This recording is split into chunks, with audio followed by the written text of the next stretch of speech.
Sacred Memories EIrika is one of my favorite alternate costumes in Fire Emblem Heroes.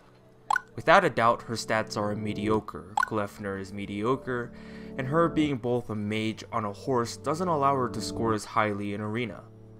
There's also a group of people that are upset as she could have potentially stolen a spot from a Fire Emblem 8 favorite, Noel. Due to these factors, she never really gets any use, and it's very rare that we see her in any game mode that allows us to face enemy teams. But despite this, I feel this alternate costume tells a rather sad story that comes from her main games. I hold Fire Emblem 8's story to a very high regard thanks to how the protagonists and main villains are able to complement each other so well. The twins and Leon share history with one another as they've spent time together growing up, learning under the greatest of Grotto's teachers. The ideal clash that happens between the Demon King possessed Leon and the twins are for me icing on the cake. It's a beautiful relationship, and I think that's why there are so many fans of Fire Emblem 8. The first time we see interaction with Leon outside of the flashbacks in Ephraim's route is at the end of chapter 14, Father and Son.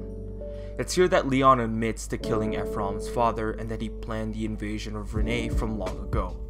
His jealousy over Ephraim would be pinpointed as one of the leading causes, and in a way it leaves Ephraim shattered and confused.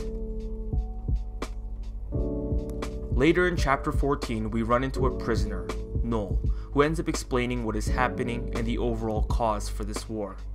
He leads Ephraim to the king's chamber where we learn that the sacred twin weapons of Grotto are left untouched. In Ephraim's confusion, he states, "And here they are, yet I don't understand. The sacred stones was destroyed, but these were left untouched. Why?" To which Noel responds, "I know not. Perhaps, no, never mind, it's an idle thought. Prince Ephraim, please take these relics with you." Ephraim proceeds to ask if it's alright if he takes these weapons, and Noel will give the final response. "Yes, I want you to have them, and maybe someone else wanted you to have them as well."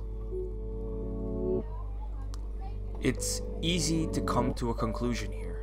Leon, with whatever humanity that remained inside of him, did leave the weapons behind for EIrika and Ephraim. He wasn't fully possessed, and he knew in a weird way that the path of the Demon King would lead him down a path that he could never return from. And he wanted his two best friends to end that misery.